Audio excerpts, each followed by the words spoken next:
৩৫ number new Guwahati সমষ্টিৰ BJP প্ৰাৰ্থী দীপ্তিৰঞ্জন শৰ্মাৰ প্ৰচাৰ অভিযান ইতিমধ্যে আৰম্ভ হৈছে। নিৰ্বাচনী কাৰ্যালয় মুকলি কৰিছে দীপ্তিৰঞ্জন শৰ্মাই আৰু দীপ্তিৰঞ্জন শৰ্মাৰ নিৰ্বাচনী কাৰ্যালয় মুকলি কৰা কাৰ্যসূচীত অংশগ্ৰহণ কৰিছে। দীপ্তিৰঞ্জন শৰ্মাক সংগ দিছে জ্যেষ্ঠ বিজেপি নেত্ৰী বিজয়া চক্ৰৱৰ্তী, এয়া মেয়ৰ মৃগেন শৰণীয়া আমি দেখিবলৈ পাইছোঁ। আমি পোনপটীয়া সম্প্ৰচাৰ আপোনালোকক দেখুৱাইছোঁ।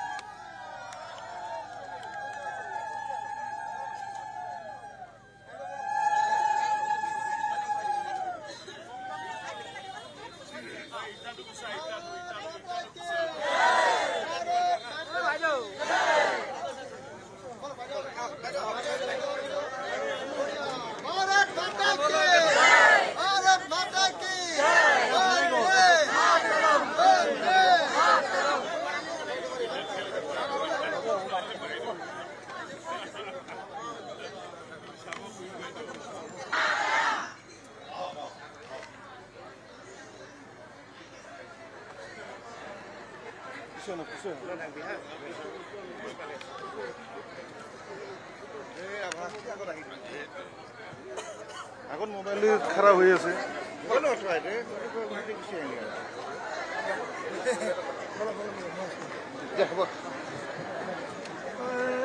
আমি দৃশ্যাংশ আপোনালোকক দেখুৱাইছোঁ ৩৫ নম্বৰ নিউ গুৱাহাটী সমষ্টিৰ যিগৰাকী বিজেপি প্ৰাৰ্থী তথা NDAৰ প্ৰাৰ্থী দীপ্তিৰঞ্জন শৰ্মা, তেওঁৰ প্ৰচাৰ অভিযান আৰম্ভ হৈছে। এয়া দলীয় কাৰ্যালয় মুকলি কৰিছে, নিৰ্বাচনী কাৰ্যালয় মুকলি কৰিছে আৰু নিৰ্বাচনী কাৰ্যালয় মুকলি অনুষ্ঠানত এয়া আমি আপোনালোকক দেখুৱাইছোঁ। তেখেতক সংগ প্ৰদান কৰিছে জ্যেষ্ঠ বিজেপি নেত্ৰী বিজয়া চক্ৰৱৰ্তী, সাংসদ বিজুলী কলিতা মেধি, তাৰ সমান্তৰালকৈ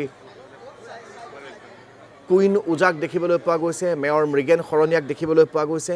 তাৰ সমান্তৰালকৈ এই কাৰ্যসূচীত অংশগ্ৰহণ কৰা অৱস্থাত কেইবাগৰাকীও বিজেপিৰ শীৰ্ষ কাৰ্যকৰ্তাক দেখিবলৈ পোৱা গৈছে। আমি পৰিৱেশবোৰ আপোনালোকক এই মুহূৰ্তত দেখুৱাই গৈছোঁ। আমি ধ্ৰুৱজ্যোতি ভূঞা, দিব্যজ্যোতি ভূঞা সভাপতি আৰু সীমান্ত ঠাকুৰীয়া আৰু খনীন বৰা তেখেতসকলক মঞ্চতাই আসন গ্ৰহণ কৰিবলৈ অনুৰোধ জনাইছোঁ।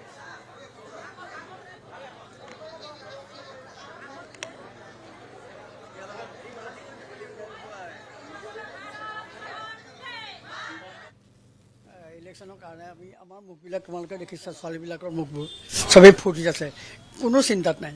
এইকাৰণে চিন্তাত নাই যে বিজেপি হৰাৰ প্ৰশ্ন নাই। আজি ইয়াত ধৰা দীপ্তিৰঞ্জনক আহিছে, গতিকে কোনো বেয়া পোৱা নাই, সকলো ফূৰ্তি। এইকাৰণে যে বিজেপি এইবাৰ জিকিবই, আকৌ পুনৰ বিজেপি চৰকাৰ হ'বই, ইয়াত কোনো দ্বিমত নাই।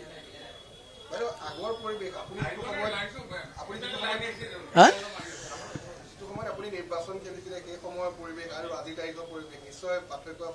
একেবাৰে পাৰ্থক্য। তেতিয়া এনেকুৱা আজি ধৰক আমি ডাঙৰ মানে অফিচ সাজিছোঁ, তেতিয়া আমি ডাঙৰ অফিচ সাজিব পৰা নাই, ইমান পইচাও নাই। সেই সময়ত আমাৰ চৰকাৰ নাছিলে। যেতিয়া মই প্ৰথম ইলেকশ্যন খেলিছিলোঁ তেতিয়া ইয়াত 4টা মন্ত্ৰী আছিলে, ৰবীন বৰদলৈকে ধৰি পেলাই। গতিকে ৰবীন বৰদলৈ, এইফালে অকণ বৰা, এনেকৈ 4জন মন্ত্ৰী আছিলে। গতিকে সেই সময়ত আমাৰ অৱস্থা সাংঘাতিক অৱস্থা। আমি যে সন্ধিয়াৰ পিছত কেম্পেইন কৰিব যাব নোৱাৰোঁ, মাৰপিট হয়, এনেকুৱা অৱস্থা। গতিকে আজি সেইটো অৱস্থা নাই।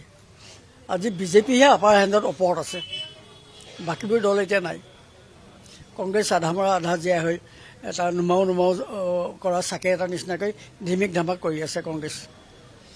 গতিকে এই ক্ষেত্ৰত আৰুতো বেলেগ দল নাই, বেলেগ AGP বিজেপি একেই। গতিকে কুইনো AGPত আছিলে, ময়ো AGPত আছিলোঁ।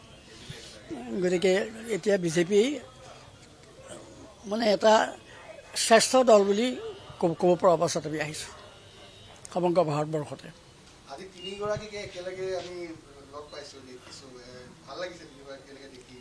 আমি সদায় একেলগে বহোঁ।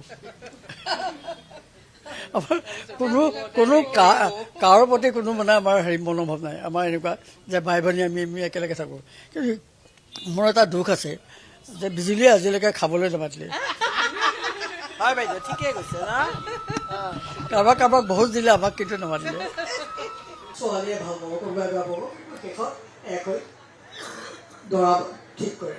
সেইদৰে আমাৰ সকলোৰে মনত ভাল পোৱা, মনত ভাল লগা এটা আমি ডেকা যুৱক পাইছোঁ। সেইজন হৈছে দীপ্তিৰঞ্জন শৰ্মা, যি অসমৰ সকলোতকৈ সন্মানজনক সমষ্টি, প্ৰেষ্টিজিয়াছ সমষ্টি, এই নিউ গুৱাহাটী সমষ্টিৰ প্ৰাৰ্থী হিচাপে তেখেতক নিৰ্বাচিত কৰিছে দলে। আৰু তেখেত আজি ইয়াৰ প্ৰাৰ্থী হিচাপে প্ৰস্তুত হৈছে। আজি তেখেতৰ এই মুখ্য কাৰ্যালয়টো আমি উন্মোচন কৰিছোঁ। আৰু মোৰ সৌভাগ্য যে মোক এই কাৰ্যালয়টো উন্মোচন কৰিবৰ কাৰণে দায়িত্ব দিলে মোৰ সঁচাই ভাল লাগিছে। মোৰ যি কষ্ট বা যি মোৰ কাৰ্য, সেই কাৰ্যৰ যেন স্বীকৃতি পাইছোঁ দীপ্তিৰঞ্জনৰ ওচৰত, মোৰ আজি তেনেকুৱা লাগিছে, সঁচাই ভাল লাগিছে। আজি বিশেষ গুৱাহাটী সমষ্টিৰ এই সমষ্টিটো যদিও সন্মানীয় সমষ্টি, ইয়াত কিন্তু বিশেষ চিন্তা কৰিবলগীয়া একো নাই। যিফালে যাওক, ফাঁচী বজাৰৰ ফালে সিফালে যাওক, এইফালে আহক বা ৰেহাবাৰীৰ ফালে যাওক, বিভিন্ন ধৰণৰ জনগোষ্ঠী আছে, য'তেই যাওক সকলো কিন্তু বিজেপি। ইয়াত বিজেপিৰ বাহিৰে বেলেগ নাই। আৰু সেইকাৰণে কংগ্ৰেছ পাৰ্টী বিচাৰি ফুৰিছে, বহুদিন কংগ্ৰেছ প্ৰাৰ্থী পোৱা নাছিল। শেষত এজনক দিছে কৰা বুলি ল'ৰাটো ডেকা ল'ৰা গৈছে, কিন্তু সকলোৰে গ্ৰহণযোগ্য নহয়। যেনেকৈ দীপ্তিৰঞ্জন সকলোৰে গ্ৰহণযোগ্য এজন প্ৰাৰ্থী। আৰু এইটো কেতিয়াও নাভাবিব যে দীপ্তিৰঞ্জন গুৱাহাটীৰ নহয়, দীপ্তিৰঞ্জন গুৱাহাটী। দীপ্তিৰঞ্জনৰ ঘৰ যোৰাবাটৰ ওচৰত আছে। আৰু তেখেতে আজি 15 বছৰ গোৱা পাৰ্টিৰ কাৰণে তেখেতে কোনো ধৰণৰ স্বাৰ্থ নোহোৱাকৈ তেখেতে কাম কৰিছে। আনকি তেখেতক চামগুৰিত চিট দিছিলে, মাত্ৰ 2 বছৰ আছিলে তেতিয়া চামগুৰিৰ টাৰ্ম শেষ হৈছে। তথাপি দীপ্তিৰঞ্জনে আপত্তি নকৰি সেই চিটত তেখেত উঠিলে আৰু তেখেত জয়যুক্ত। গতিকে দলৰ কাৰণে স্বাৰ্থ ত্যাগ কৰা এজন ব্যক্তি, দলৰ কাৰণে কাম কৰা এজন ব্যক্তি, দলক ভাল পোৱা এজন ব্যক্তি, দলৰ প্ৰতিজন মানুহক আমি আপোনালোকক এয়া দেখুৱাইছোঁ। ইতিমধ্যে নিৰ্বাচনী প্ৰচাৰ কাৰ্যালয় মুকলি কৰা হৈছে। নিউ গুৱাহাটীত দীপ্তিৰঞ্জন শৰ্মাৰ বাবে এয়া কাৰ্যালয় মুকলি কৰা হৈছে।